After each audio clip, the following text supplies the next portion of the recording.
Bonsoir à tous, ravi de vous retrouver pour le journal de 18h30 et au sommaire de ce jeudi. L'envoyé personnel du secrétaire général de l'ONU pour le Sahara marocain en visite au Maroc, Staffan de Mistura, s'est entretenu ce matin avec le ministre des Affaires étrangères, de la coopération africaine et des Marocains résidant à l'étranger. Cette visite s'inscrit dans le cadre de la mise en œuvre de la résolution 2602 du Conseil de sécurité de l'ONU. Nous parlerons également santé, une diète qui fait de plus en plus parler d'elle, le jeûne intermittent. Ce régime promet moult vertus, il permettrait surtout une rapide perte du poids. Nous en saurons davantage dans des témoignages de jeûneurs réguliers. C'est le grand format de cette édition. Nous célébrons dans quelques heures le passage au Nouvel An Amazigh de 1972 et des Nayr, un événement majeur du calendrier amazigh, une tradition ancestrale célébrée chaque 13 janvier par 8 millions d'Amazirs du Maroc. Bonsoir, l'envoyé personnel du secrétaire général de l'ONU pour le Sahara marocain en visite au Maroc. Staffan de Mistura s'est entretenu ce matin avec le ministre des Affaires étrangères, de la coopération africaine et des Marocains résidant à l'étranger, Nasser Bourita. Une séance de travail marquée par la présence de l'ambassadeur représentant permanent du Royaume du Maroc auprès de l'ONU, Omar Hilal.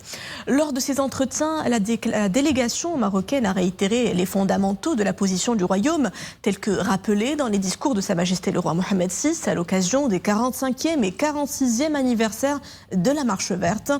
En effet, le souverain avait réaffirmé dans les 10 discours l'attachement du Maroc à la reprise du processus politique conduit sous l'égide exclusive de l'ONU pour parvenir à une solution politique sur la base de l'initiative marocaine d'autonomie dans le cadre du processus des tables rondes en présence des 4 participants.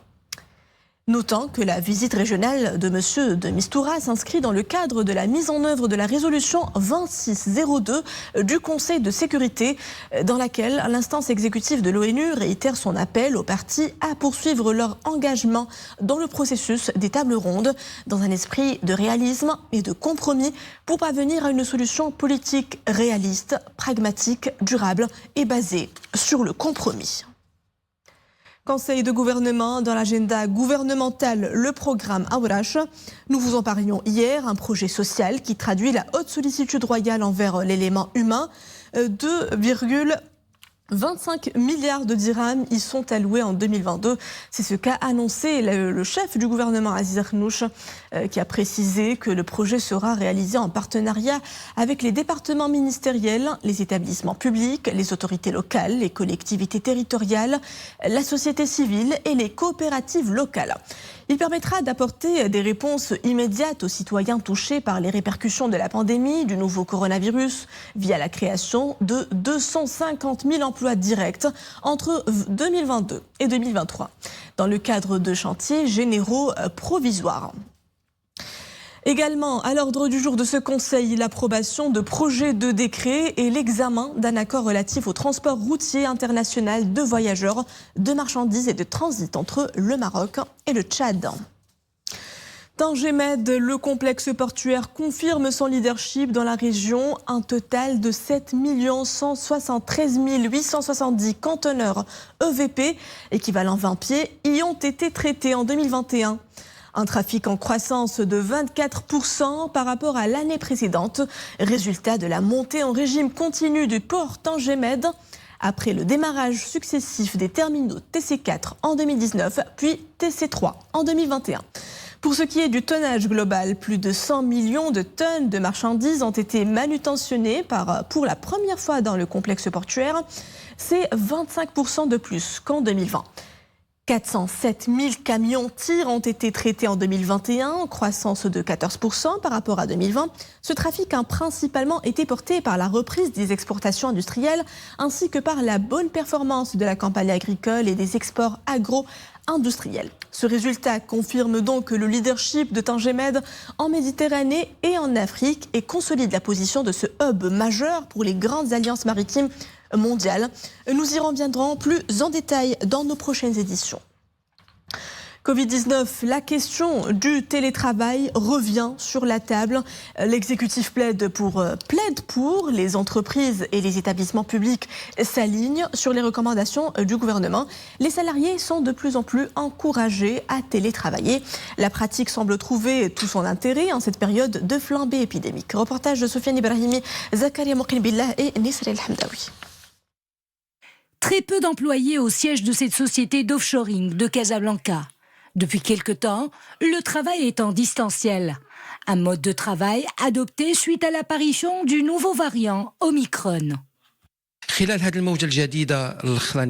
Depuis le déclenchement de cette vague de contamination, plus de 90% des employés travaillent à distance. Ces mesures sont nécessaires pour assurer la sécurité du personnel et la continuité du service. Nous avons mobilisé des moyens technologiques et logistiques adéquats.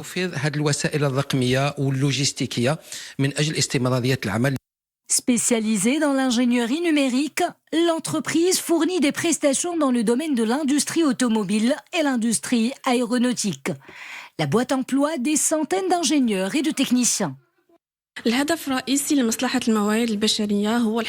but est de garantir la sécurité des employés. C'est pourquoi nous essayons de réduire au maximum leur présence sur le site. Nous répondons à toutes les requêtes à distance. Nous œuvrons également à sensibiliser à l'importance de maintenir la prévention. Dans la région de Casablanca-Stade, de plus en plus d'entreprises optent pour le télétravail. Une mesure préconisée également pour les collectivités territoriales et les administrations publiques. Place à présent à notre page quotidienne Covid. Le bilan fait état aujourd'hui d'un bond des nouvelles infections. 8338 cas ont été recensés ces dernières 24 heures. 10 décès à déplorer et 59 nouveaux cas sévères ou critiques, dont 12 intubés. Nous sommes à plus de 49 000 cas actifs. Pour ce qui est de la campagne vaccinale, les primo-vaccinés se chiffrent à plus de 24 600 000. Celui des personnes ayant reçu 2 doses avoisine les 23 millions. Plus de 3 700 000 personnes ont déjà reçu leur dose de rappel. Et comme chaque édition et jusqu'au 6 février, nous retrouvons notre chronique Cannes 2021 avec Boubkar Benrabait. Bonsoir Boubkar. Bonsoir Mariam. Donc après le Ghana, l'équipe nationale croisera le fer demain avec les îles Comores. Un match très attendu, largement jouable aussi, il faut le dire. Mais on a vu le sélectionneur national un peu méfiant ce matin. Effectivement, en hauteur d'une entrée en lice bien négociée face au Black Star du Ghana, groupe C donc, les Lions de l'Atlas disputeront demain leur deuxième rencontre contre les îles Comores. Le sélectionneur national, Wahid Halilovic, pourrait compter sur le retour de certains titulaires. D'ailleurs, les dernières images d'entraînement aujourd'hui, les îles Comores, après leur premier revers, vont sûrement être un peu plus réalistes lors de cette rencontre décisive pour leur qualification. Quoique les pronostics donnent le Maroc avantageux face aux îles Comores, cette rencontre pourrait, à bien des égards, être un piège en cas de sous-estimation de l'adversaire. Et c'est l'entraîneur Wahid Halilovic qui l'a annoncé aujourd'hui lors d'une conférence de presse. Et en conférence de presse, justement, Wahid Halilovic a affirmé que le Maroc aborde cette confrontation avec la même détermination et la même discipline. Les choses seront moins difficiles et la victoire sera plus proche. On l'écoute. On est venu pour cette compétition avec beaucoup d'ambition. Depuis 46 ans, le Maroc n'a pas gagné cette compétition. Dernières années 2021, l'équipe il a obtenu très bels résultats. On a gagné presque tous les matchs. Ça nous donne une crédibilité pour avoir une ambition, une détermination, aller jusqu'au bout. Les supporters marocains, ils attendent que ça. C'est bien parti. Le chemin c'est très long, il y a pas mal de pièges. Après ces complications vis-à-vis de Covid, il faut savoir gérer fraîcheur physique, blessures, problèmes sanitaires. ça sera un match aussi dommage difficile. Si on met même application, même détermination et concentration de ce match, on peut espérer après le match être content. Et pour le portier, le gardien Yassine Bounou, il a indiqué que la victoire contre le Ghana était la meilleure manière d'entamer une telle compétition. On l'écoute également. Le premier objectif dans cette CAN, c'est déjà de continuer à progresser un petit peu surtout au niveau offensif, au niveau défensif, au niveau du groupe. Et voilà, petit à petit, affronter chaque match avec la mentalité nécessaire et essayer d'aller jusqu'au bout. Et voilà, il y a une très grande envie, les joueurs ressentent une très grande envie pour faire quelque chose d'important. Et donc voilà, on a les pieds sur terre et on est focalisé avec chaque match. Voilà donc rendez-vous demain, vendredi 14 janvier. Le Maroc affronte les Comores, c'est à 17h. Et le Gabon jouera le Ghana, c'est à 20h. Gabon-Ghana, une rencontre à suivre de près. Le Gabon compte évidemment sur son international Aubameyang. Au classement, le Maroc est en tête avec 3 points, suivi bien entendu du Gabon 3 points, Comores 0 points et Ghana 0 points. Pour ce qui est des matchs aujourd'hui, groupe A, le Cameroun mène et écrase l'Éthiopie 4-1.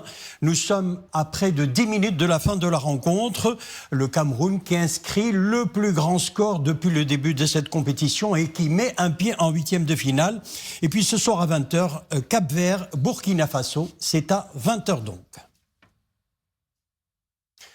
Un petit rappel pour les matchs d'hier. Groupe F, rappelons que la Tunisie s'est inclinée face au Mali 1-0 et la Mauritanie s'est inclinée également face à la Gambie 1-0.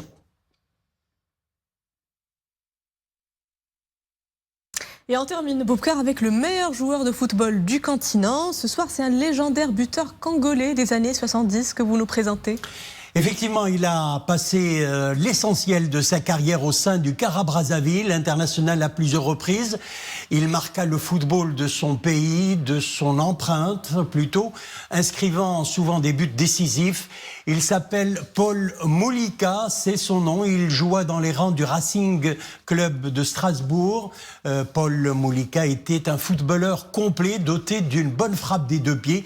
Il excellait également dans les coups francs. Il décède le 24 mai 1992 des suites d'une crise de paludisme. Ballon d'or africain donc en 1974. Il a été vainqueur de la Coupe d'Afrique des Nations en 1972 avec les Diables Rouges du Congo. Merci Boubkar. Rendez-vous demain pour une autre histoire et une autre légende du ballon du continent. Merci.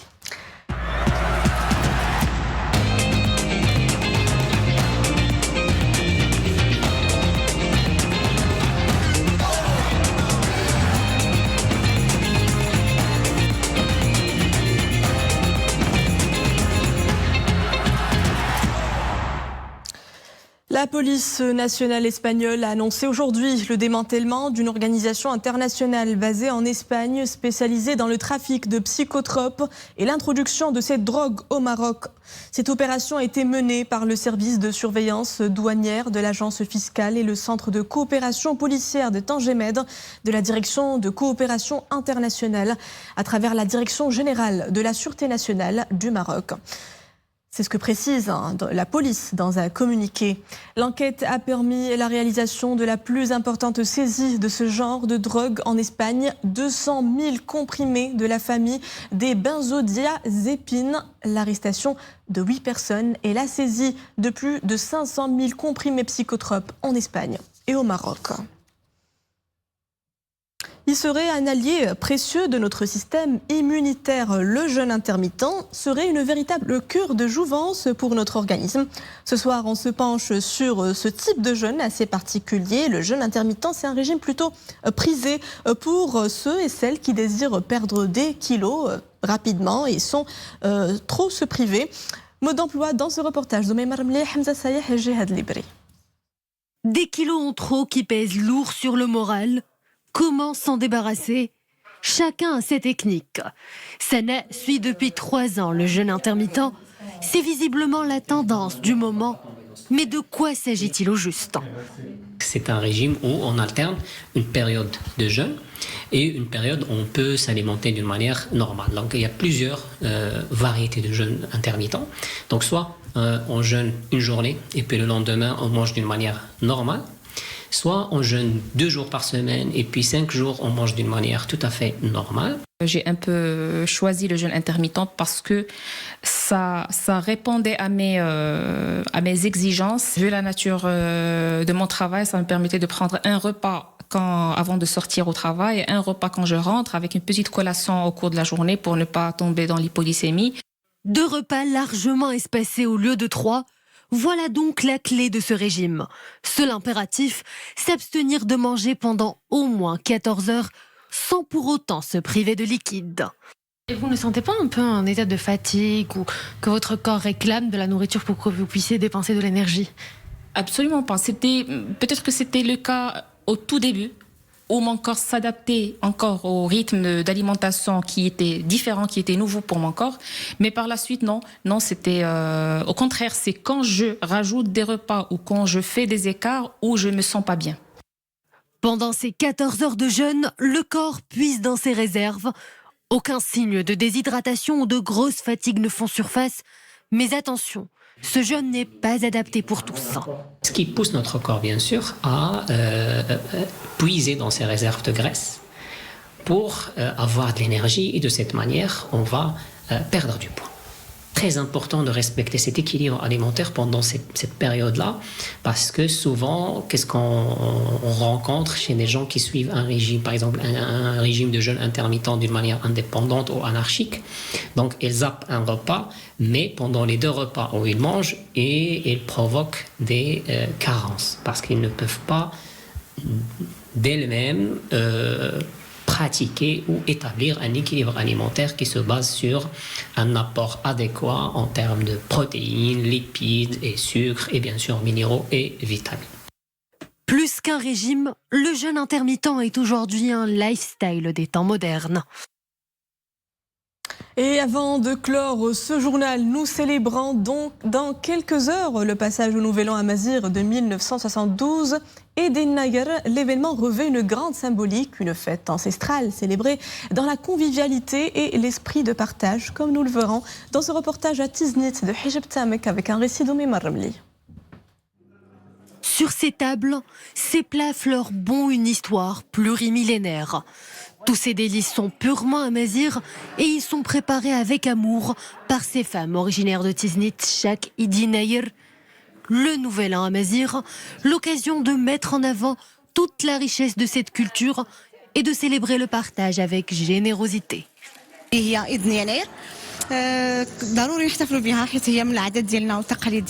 Chaque premier jour du calendrier amazigh, nous nous attelons à la préparation des plats qui nous rappellent nos traditions ancestrales. Ce sont des essentiels de la table d'Idi Nayar, berkouk shalamlou, tagla, abra, mais aussi du couscous.